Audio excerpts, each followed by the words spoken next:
Aujourd'hui, je voulais parler de comment manager quand on n'a pas la compétence technique.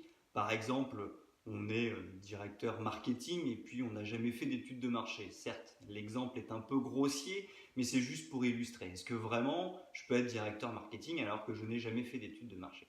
La réponse c'est oui.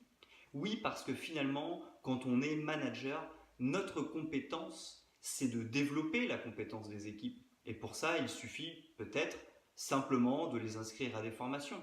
Ça peut être simplement de les aider à se questionner pour qu'ils développent leurs compétences. Finalement, un manager, son rôle, ça va être de créer une cohésion d'équipe, ça va être de fluidifier la communication, ça va être de fixer des objectifs. Et encore, plus les objectifs seront fixés de manière collective, mieux ce sera. Donc finalement, c'est un rôle d'animateur, un rôle de coach, finalement, aujourd'hui, le métier du manager. Donc c'est pas grave de ne pas avoir de compétences techniques. Et au pire des cas, si un jour on a des doutes sur la compétence technique d'un de nos collaborateurs, rien ne nous empêche d'aller rencontrer des personnes qui font le métier de notre collaborateur et d'échanger avec eux pour mieux comprendre effectivement le métier de notre collaborateur et savoir si les choses se passent bien ou pas. Donc finalement, il y a toujours des solutions et le métier du manager, ce n'est pas d'être un technicien, bien au contraire, c'est un animateur, c'est quelqu'un qui va faire de la relation humaine, donc on est sur d'autres types de compétences, donc c'est pas du tout gênant.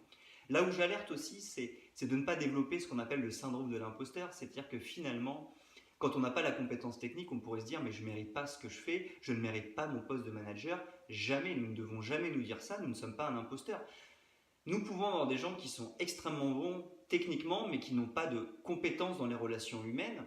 Ces gens-là sont des très bons employés, mais pourraient faire de piètres managers. Donc vraiment, il faut prendre conscience que ce n'est pas grave de ne pas avoir de compétences techniques. Certes, si on en a, c'est toujours un plus. Ça peut donner une certaine légitimité, mais il y a beaucoup d'autres types de légitimité. Si on développe la compétence de nos salariés, on aura une vraie légitimité auprès d'eux. Si on contribue à mettre en place un climat, j'ai envie de dire, bienveillant, positif, si on développe les compétences de nos salariés, on sera aussi extrêmement légitime parce que les salariés seront reconnaissants que nous développons leurs compétences ou que nous souhaitions mettre en place un bon climat social. Donc vraiment, ce n'est pas grave de ne pas avoir de compétences techniques. Certes, effectivement, certaines fois, nous allons peut-être rencontrer des problèmes suite à ça, mais il nous suffira d'aller voir d'autres personnes qui, eux, ont la compétence technique pour savoir si les choses se passent bien ou ne se passent pas bien.